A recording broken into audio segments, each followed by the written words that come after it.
Hello everyone! The main character in today's story is a beautiful woman whose life was tragically short. She was found completely naked, with her hands bound behind her back, hanging from a rope over the balcony of a luxurious mansion. Her death was so bizarre it looked like something straight out of a horror movie. But what truly shocked the public was the police's conclusion. This wasn't murder, it was suicide. That verdict immediately sparked a wave of controversy. A renowned forensic pathologist with 56 years of experience stated he had never seen a case this strange, and he strongly doubted the police's ruling. The story begins at the Spreckels Mansion, located in the town of Coronado, California. The REE estate, valued at $17 million, was originally built in 1908 by a wealthy businessman named John Spreckels. Spanning over 11,000 square feet and featuring 27 rooms, the mansion's current owner is Jonah Shacknai, CEO of the pharmaceutical company Medikis, who earned $6.4 million in 2010. On the early morning of July 13, 2011, as sunlight first touched the island of Coronado, a horrifying sight appeared just outside the mansion. Rebecca, Jonah Shacknai's girlfriend, was discovered hanging from the balcony. Adam Shacknai, Jonah's younger brother, was the one who found her. He had gotten up to make coffee, glanced outside, and froze. Rebecca was suspended in midair. Adam immediately called 911.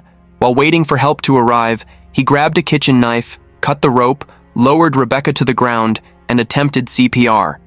But it was already too late. When the paramedics arrived, Rebecca showed no signs of life. The crime scene was eerie. Rebecca was naked, with 4 large injuries on the right side of her head. Both of her hands were tied behind her back with a red rope. Her legs were also bound, and remnants of duct tape were still visible. Around her neck, a blue t-shirt had been tightly wrapped. The sleeves of the shirt were knotted and stuffed into her mouth. The rope she had been hanging from still dangled from the balcony, its other end secured to the base of a bed in the bedroom. Inside that bedroom, police found 2 knives, a towel, and 4 small bloodstains. On the handle of one of the knives, traces of menstrual blood were detected. Most disturbingly, scrawled in black paint on the bedroom door were the words, "He saved her." Was this really a suicide? Or was there something far more sinister, being covered up? Before we dive into the deeper mysteries of the case, let's get to know Rebecca, the woman at the heart of this tragic story. Rebecca was born on March 15, 1979, in Myanmar, into an aristocratic family. She was one of 7 siblings. Due to political unrest, her family was forced to flee their homeland. They spent about a decade living in Nepal and Germany before finally settling in Austria. While attending a religious university in Austria, Rebecca met Neil, an American man nearly 10 years her senior. The two got engaged, and Rebecca followed her fiancé to the United States. Everything seemed to be going well until October 2009, when Rebecca met a visitor at work. It was supposed to be just a routine eye exam, but this man was immediately captivated by her radiant appearance and warm personality. That man was Jonah Shacknai, a well-known figure in the pharmaceutical world. His career journey was impressive. A law school graduate, a former writer, and eventually the CEO of a major pharmaceutical company with numerous patents and awards in the medical field under his name. Rebecca and Jonah quickly realized they had a lot in common. They shared a passion for sports, a love for the outdoors, and an appreciation for good food. The more she got to know him, the more she was drawn into his world. But Jonah, by 2010, was 52 years old and had already been through 2 marriages. He had 2 teenage children from his first wife. Then, in 2005, he had a son named Max with his second wife. That marriage also ended in divorce in 2008. During her relationship with Jonah, Rebecca seemed to lose sight of the fact that she was still legally married. It wasn't until March 2011 that she officially divorced Neil. After 2 years of dating, both she and Jonah felt it was time to take the relationship to the next level. By the end of 2010, Rebecca decided to quit her job and fully dedicate herself to caring for Jonah's 3 children, but being a stepmother was far from easy. Jonah's 2 older kids showed no respect for her, especially his daughter, Gabby, who made no effort to hide her disdain. The only one who seemed close to Rebecca was 6-year-old Max, who adored her and followed her everywhere. It wasn't just the kids that made things hard. Rebecca was also never accepted by the women from Jonah's past. Most notably, Dina Max's mother constantly gave her a hard time, blaming her for just about everything. The pressure kept building, and Rebecca gradually began to feel like nothing more than a glorified nanny dressed in luxury, but with no real place in this family. And still, that wasn't the worst of it. On May 30th, 2011, Jonah and Rebecca brought the kids to the Spreckles mansion for summer vacation. On July 10th, Rebecca's younger sister, Zena, flew in to visit and planned to stay for 2 weeks. But just one day later, on the morning of July 11th, an unthinkable tragedy occurred. That morning, Jonah had left the house to go work out at a nearby gym. Inside the mansion were Rebecca, her sister Zena, and Max.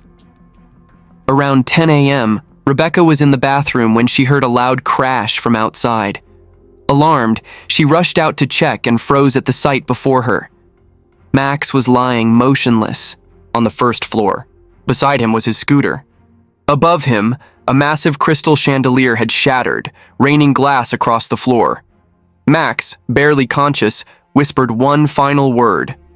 The name of the family dog, Ocean. Then, he slipped into unconsciousness.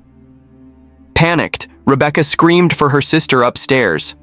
Zena, who had been in the shower, quickly threw on clothes and rushed down as Rebecca began performing CPR.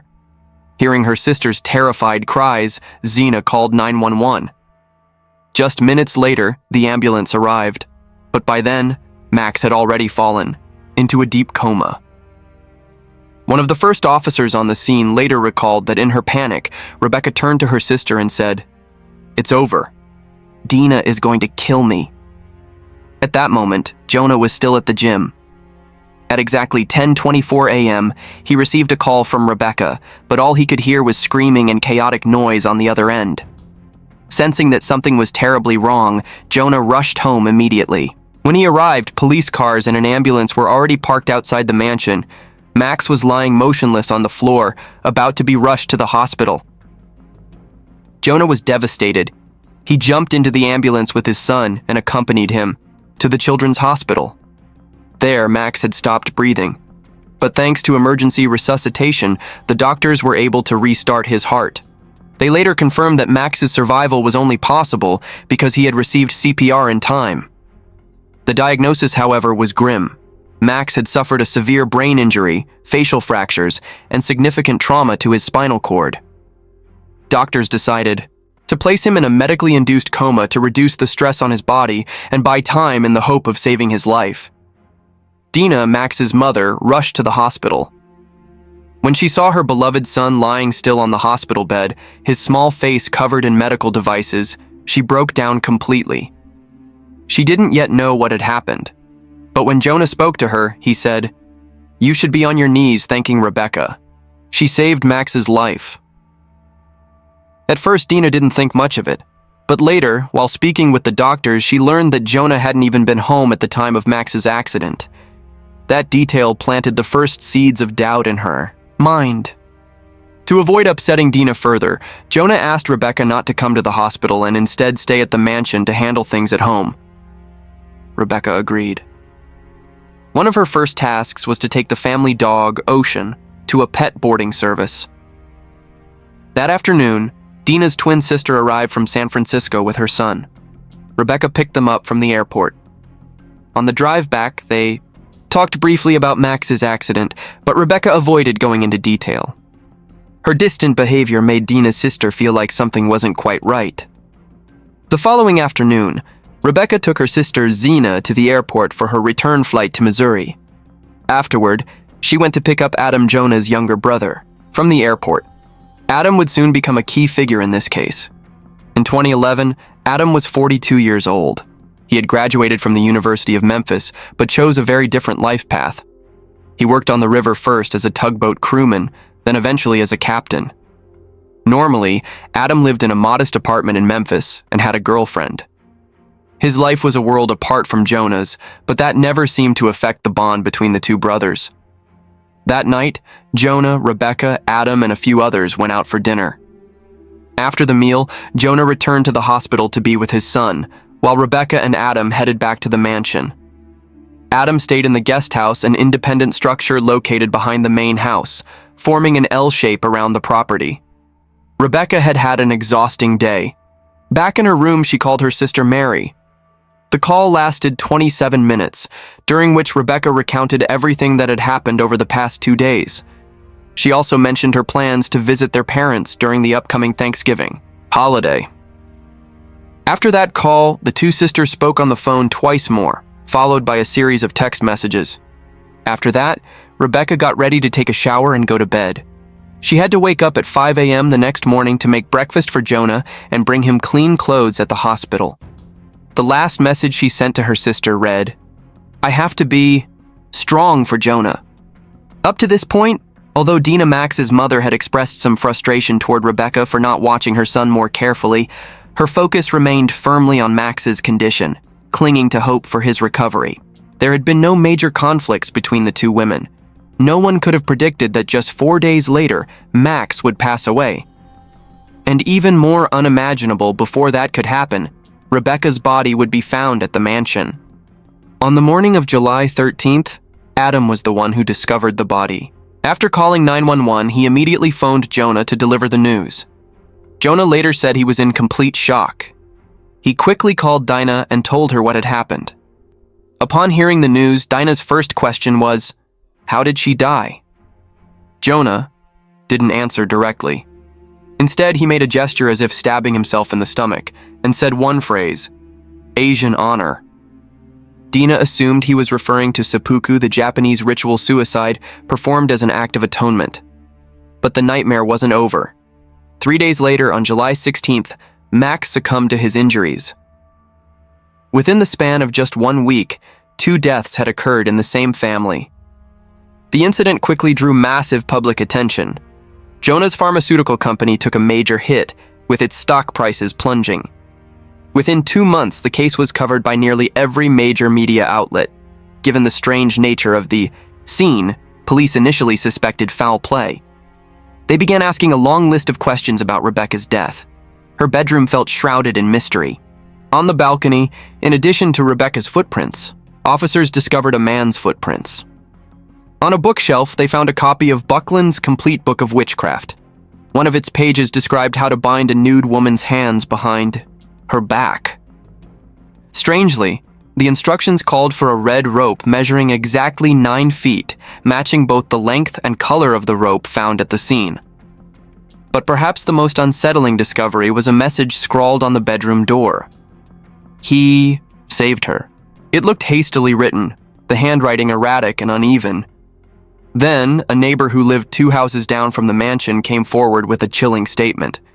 He told police that on the night of the incident, he had heard a woman's terrified scream followed by cries for help coming from the direction of the mansion. With this new lead, the investigation shifted focus to Adam.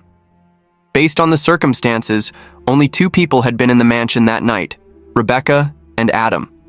Rebecca's hands had been bound using a specific knot, a type of nautical hitch commonly known as a mariner's knot. This is a technique frequently used aboard boats. Notably, Adam was a tugboat captain, a job requiring expertise in tying such knots. In an effort to clear his name, Adam agreed to take a polygraph test. However, the results were inconclusive, offering no clear indication of whether he was telling the truth or lying. Jonah, for his part, remained adamant that his brother was a good man who had simply been in the wrong place at the wrong time. He insisted that Adam and Rebecca had a cordial relationship and couldn't believe his brother would ever harm her. But what about Dina?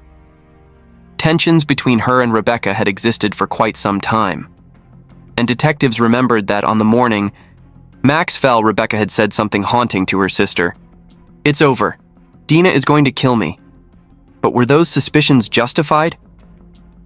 At exactly 10:48 p.m. on the night of the incident, Rebecca received a text message from Nina, Dina's twin sister. The message asked if Rebecca could come outside for a talk about Max's accident. However, it was clear that Nina's intent wasn't simply to talk, it was to confront Rebecca, likely to hold her accountable for what had happened. Rebecca never responded to the message. According to a witness, that night, a woman was seen lingering outside the mansion around midnight. She had long dark hair, weighed over 180 pounds, and bore a strong resemblance to Dina. Despite this, after more than a month of investigation, on September 2, 2011, the San Diego sheriff held a press conference and officially declared Rebecca's death a suicide. The stated reason: she had been overwhelmed with grief and guilt over Max's accident. These were the key pieces of evidence the police presented to support their conclusion. First, only Rebecca's fingerprints were found at the scene on the door, the knife, and the balcony railing. Second, Rebecca's DNA was found on the ropes and at the corner of the bed where the rope had been secured. No other DNA was found on any of these critical items.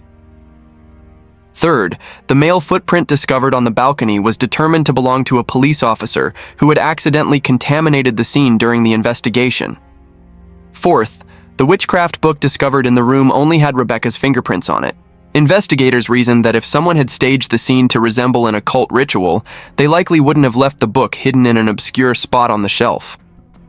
Fifth, a tube of black paint was found near the scene, and only Rebecca's fingerprints were on its cap.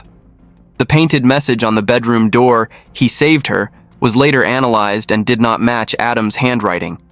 Furthermore, there were no signs of struggle or forced restraint.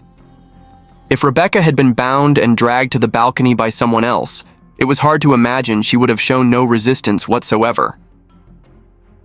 On the night of Rebecca's death, a pediatric doctor named Dr. Peterson had met with Jonah and Dina at the hospital. He was direct and honest. Max's condition was critical, and it was highly likely the boy wouldn't survive.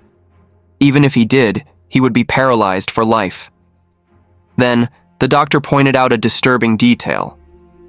Max's injuries suggested he may have been suffocated before falling down the stairs. Shortly after this devastating news, at 12:30 a.m. on July 13th, Jonah called Rebecca. She didn't pick up. He left her a voicemail. About 20 minutes later, Rebecca listened to the message, then immediately deleted it. No one knows exactly what the message said. Jonah claimed he had simply informed Rebecca about Max's grave condition. Police theorized that upon hearing the tragic update, Rebecca was overcome by despair and decided to take her own life. But that still left one haunting question: how could her hands have been tied behind her back? The police believed that some people, when committing suicide, fear they might hesitate or regret their decision at the last minute. So they tie their hands to prevent themselves from backing out. To support this theory, they enlisted a female officer with a similar build to Rebecca to recreate the act of self-binding. As for the head injuries on Rebecca, investigators claimed that after she fell from the balcony, her body swung like a pendulum, causing her head to strike the railing multiple times, resulting in the wounds found on the right side of her skull. But Rebecca's family refused to accept that explanation. Her sister, Mary, insisted she knew Rebecca well. Rebecca had always been cheerful, confident, energetic, and full of life. Though she had been sad about Max's accident, there were no signs based on their conversations that she was falling apart. In fact, Rebecca had told her she needed to be strong for Jonah, and had even mentioned plans to visit their parents for Thanksgiving. On top of that, Rebecca was raised in a devout Christian household, attended a religious university, and firmly believed that those who took their own lives would be cursed. There was also the issue of her personal pride. Rebecca cared deeply about her image. So why would she choose such a humiliating way to end her life, especially during her menstrual period? Her personal trainer confirmed that Rebecca was always upbeat and showed no signs of being suicidal. The media, too, began to question the police's conclusion. The lawyer representing Rebecca's family went as far as to mock the ruling, saying that if this was suicide, then it was likely the strangest suicide in history, something completely irrational. Forensic pathologist Jonathan, who performed a second autopsy, declared that in his 56 years of practice, he had never encountered a case this bizarre. He stated flatly, "No woman would ever commit suicide in such a horrific way." The family then hired another high-profile forensic expert, Dr. Cyril Wecht. Wecht made several crucial observations. If Rebecca had truly hanged herself by flipping over the balcony, the force of the rope should have been strong enough to fracture her windpipe or even her cervical vertebrae. But her neck showed no such trauma, suggesting she may have been strangled to death before being lowered over the edge. He conducted experiments using a model with the same weight as Rebecca. The results showed that a body of that weight would have caused the bed where the rope was tied to be dragged forward about 50 centimeters. But at the scene, the bed had only moved 18 centimeters, far too little to support the suicide theory. Additionally, in typical hanging deaths, blood tends to pool in the lower extremities, leading to bruising in the legs. But in Rebecca's case, the bruising was concentrated on her back, suggesting she may have died while lying on the floor, not while suspended. And perhaps the most troubling question of all, if Rebecca had truly planned to end her life, why didn't she leave a farewell letter to her loved ones? Why instead scribble a cryptic and messy phrase on the door? In Rebecca's bedroom, there were 2 knives. One of them had her fingerprints on it, but the other had no prints at all. If she had used it, how could it possibly be free of any trace of her? A series of unresolved mysteries led Rebecca's family to file a lawsuit. They named Adam Jonah's younger brother, Dina Jonah's ex-wife, and Dina's twin sister, Nina, as the defendants, accusing them of conspiring to murder Rebecca. Rebecca's family filed a lawsuit with charges including armed kidnapping, aggravated assault, and murder, demanding more than $30 million in damages. However, during the investigation, the police confirmed that Dina had been at the hospital all night to watch over her son, while her twin sister, Nina, had been at a hotel far from the villa and never came near it during the time of the incident. Witness statements about a woman loitering outside the villa that night did not match the appearance of either of Dina's sisters. Dina had blonde hair, not very long, and weighed about 125 pounds, around 57 kilos, while the witness described the woman as having dark hair and weighing about 180 pounds, over 80 kilos. Additionally, it was peak tourist season, and there were many visitors passing by the villa, so anyone could have been the one seen outside that night. After confirming the alibis of both Dina sisters, Rebecca's family's attorney removed their names from the list of defendants and held a public press conference to apologize. In the years that followed, Dina's actions did not align with someone seeking revenge for her son's death. Instead of trying to get back at anyone, she spent a significant amount of money hiring top investigators and forensic experts to uncover the truth behind Max's death. If Dina truly believed that Rebecca had caused her son's death, she probably wouldn't have done that. On July 26, 2011, the San Diego police ruled Max's death as an accident. The police concluded that Max had been riding his scooter too fast on the second floor, lost control, and crashed through the railing. In an attempt to grab onto something, he accidentally caught the chandelier, causing it to fall, and Max plummeted from the second floor to the ground below, hitting his face and breaking his neck. However, Dina didn't believe her son could have had an accident in such a way. She hired 2 forensic experts and a private investigation firm to re-examine the scene. The 2 forensic experts came to the same conclusion. Max had facial and neck injuries and died from asphyxiation after falling. But the findings of the private investigation firm made people reconsider the entire case.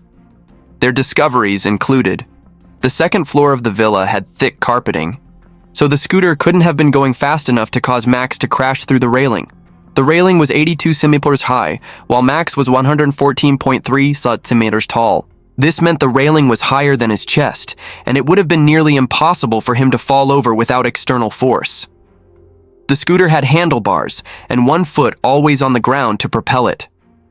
With this setup, it would have been very difficult for Max to be pulled off the railing along with the scooter. If Max had truly tried to grab the chandelier when falling, he would have had injuries on his hands. But in reality, there were no injuries on his hands. Rebecca had said that when she found Max on the floor, she heard him calling for the family dog, Ocean. However, the 2 forensic experts firmly stated that with the force exerted on his face and neck, Max should have lost the ability to speak immediately. This meant that he couldn't have said Ocean as Rebecca described. So why did Rebecca add that detail?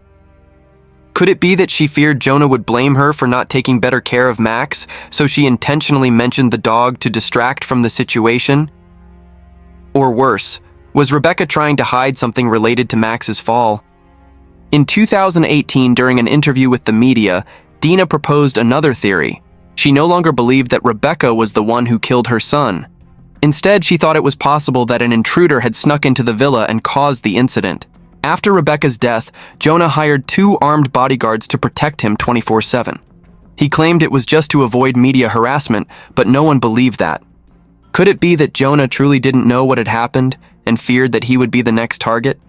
He had even written a letter to the prosecutor's office, requesting that the investigation into Rebecca and Max's deaths be reopened, but this request was denied. After dropping the lawsuit against Dina and Nina, Rebecca's family was left with only one defendant, Adam Shacknai. However, they changed their accusations, no longer charging Adam with murder out of hatred, but rather with sexual assault. The plaintiff argued that Adam had tried to sexually assault Rebecca. As she resisted and screamed, he had used a hard, smooth object to strike the right side of her head, rendering her unable to fight back. Afterward, Adam allegedly staged the scene to make her death look like a suicide. The plaintiff's lawyer pointed out that the knife at the scene had Rebecca's menstrual fluid on it and claimed that Adam had used the knife to assault her. However, the police firmly rejected this theory. According to them, the autopsy showed no signs of sexual assault. During the trial, Adam testified, saying that while Rebecca was indeed beautiful and alluring, she was his brother's girlfriend, and he had never had any ill intentions toward her. Rebecca's family then filed a lawsuit against Adam for causing death through negligence and demanded $10 million in damages. This was a civil case, not a criminal one, so if Adam were found guilty, he would not go to jail, but would only face a fine. In April 2018, despite no physical evidence linking Adam to the crime, the jury still voted 9-3 to convict Adam and ordered him to pay $5 million to Rebecca's family and $167,000 for the amount Rebecca would have provided for her parents and siblings. Rebecca's family then declared that they didn't care about the money. They only wanted to force the police to reopen the investigation. But unexpectedly, in February 2019, Rebecca's family suddenly reached a settlement with Adam. According to the terms, Adam's insurance paid Rebecca's family $600,000, and the case officially closed.